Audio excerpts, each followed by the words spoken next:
Hey Atari friends, in this video I would like to show you how you can run PAL games on an NTSC Atari computer.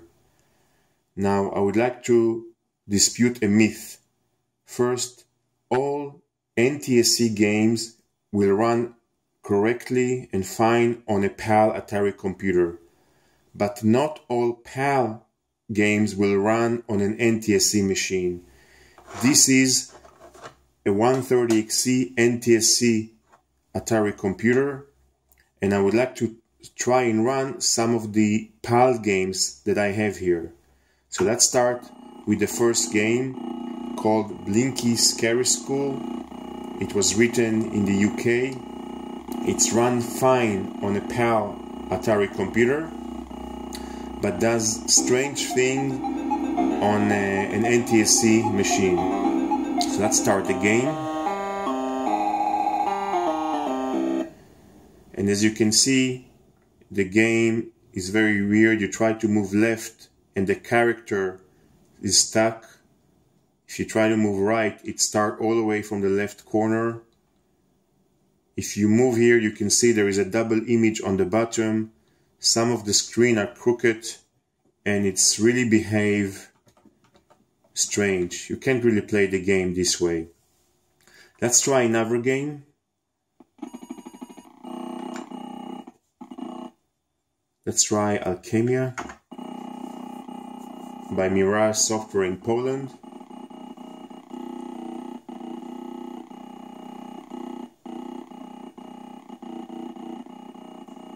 Let's get the game to load. Very nice intro screen.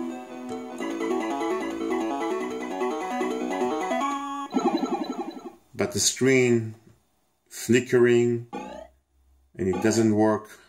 You can't really jump or just do anything in this game. And that's mainly due to the VBI.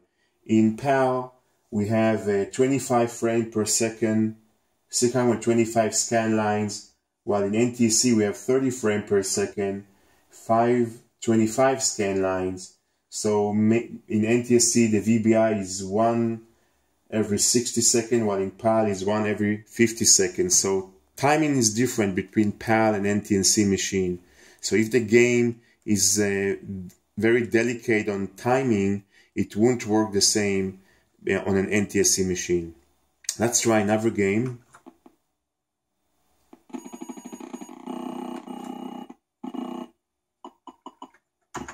It's another Polish game.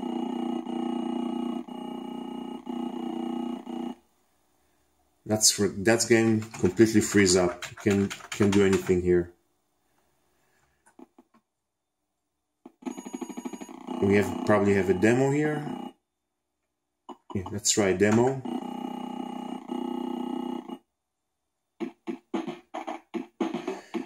Yeah, you see the screen flicker, jumps around. If you move to the next stage of the demo,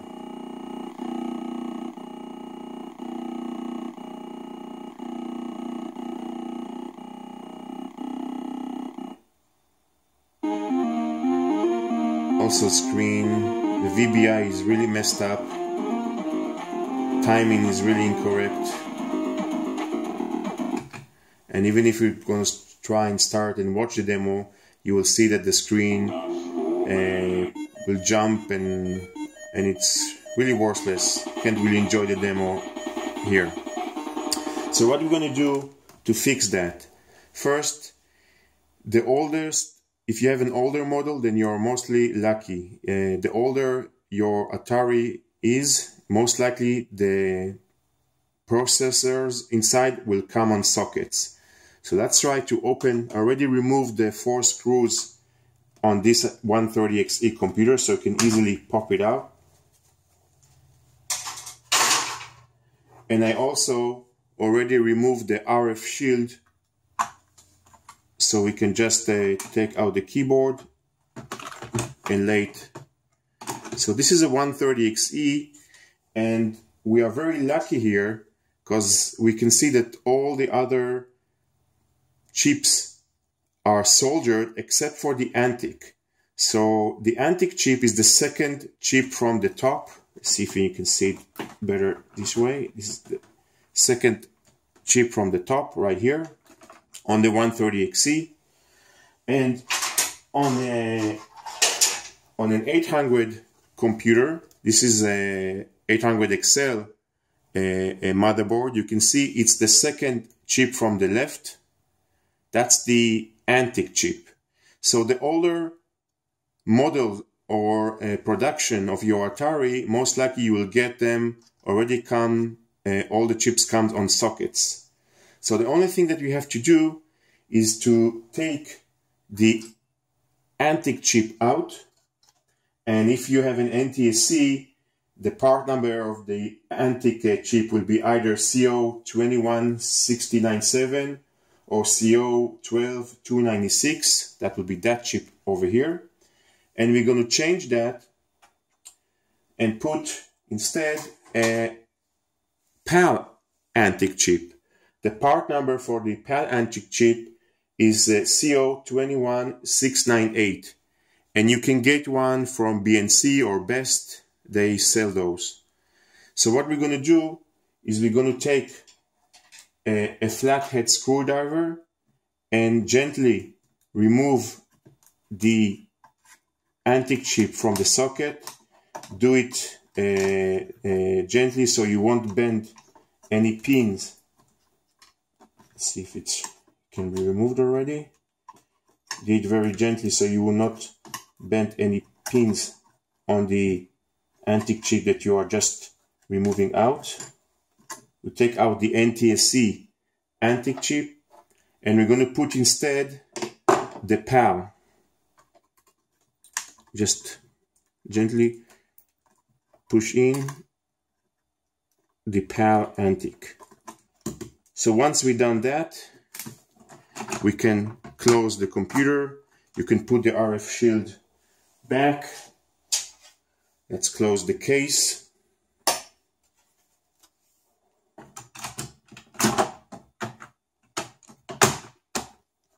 And let's boot the computer. So we just replaced the ANTIC chip, and that's it. We can try and run the games again. Let's try run Alchemia, first one on the list.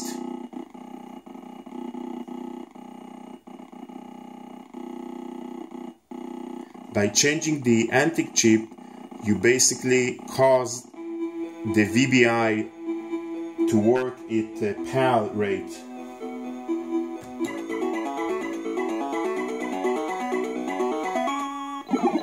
So now the game does not flicker, graphics works correctly.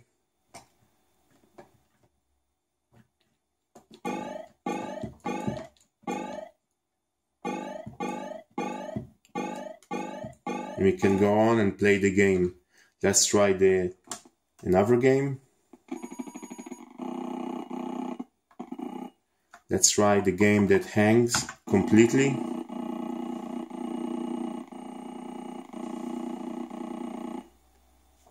Yeah, now the game does not hang.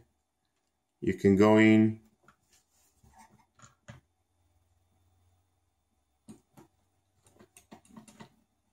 And you can play the game.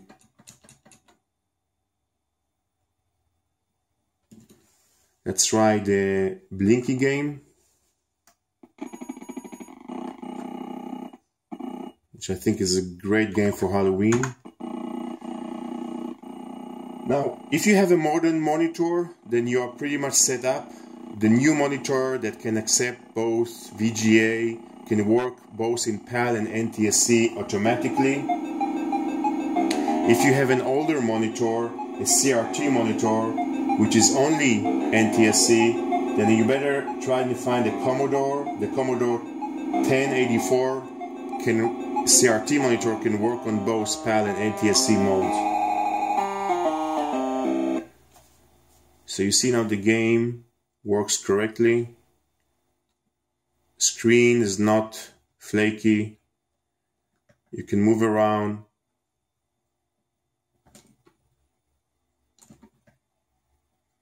And you can go and try and play this very nice graphical, enjoyable game. Let's look at the demo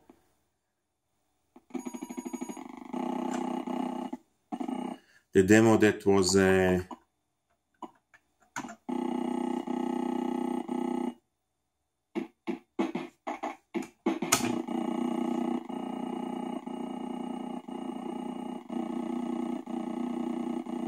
see, the screen does not flicker, did not flicker when we went to the first stage. And it also works great and correct on the second stage. And let's see the demo itself, how it plays.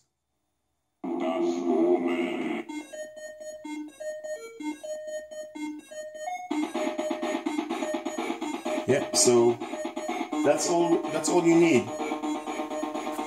Just get the ANTIC chip, replace it. You don't have to change anything in the OS.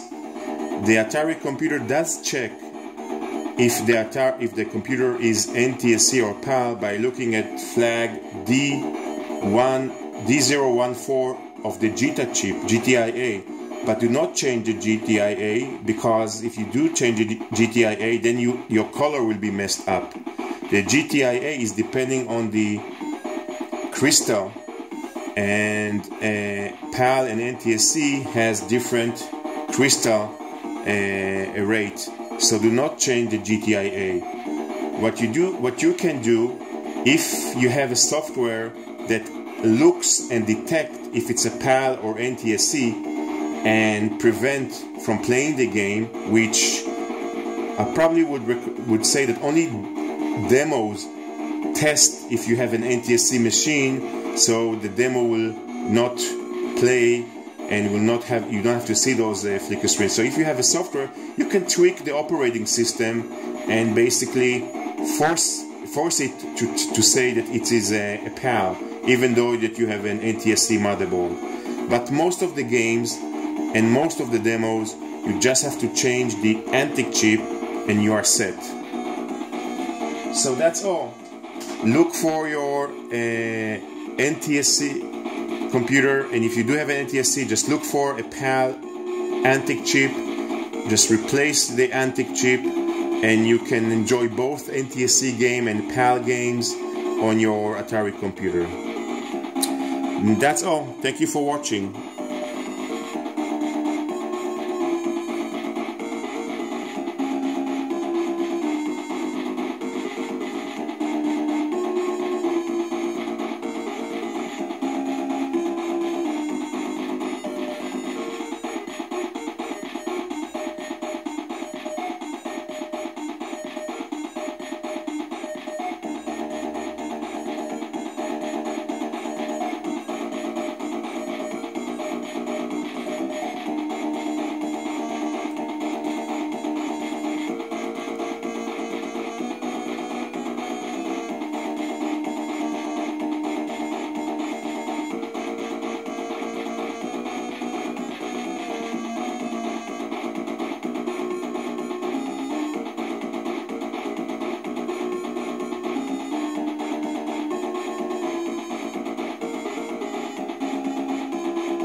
is stuck. If you try to move right, it starts all the way from the left corner. If you move here, you can see there is a double image on the bottom. Some of the screen are crooked and it's really behave strange. You can't really play the game. This will run correctly and fine on a PAL Atari computer. But not all PAL games will run on an NTSC machine. This is a 130XC NTSC Atari computer, and I would like to try and run some of the PAL games that I have here. So let's start with the first game called Blinky Scary School. It was written in the UK. It's run fine on a PAL Atari computer, but does strange thing on an NTSC machine. So let's start the game. And as you can see, the game is very weird. You try to move left and the character. Hi Atari friends, in this video I would like to show you how you can run PAL games on an NTSC Atari computer. Now I would like to dispute a myth. First, all NTSC games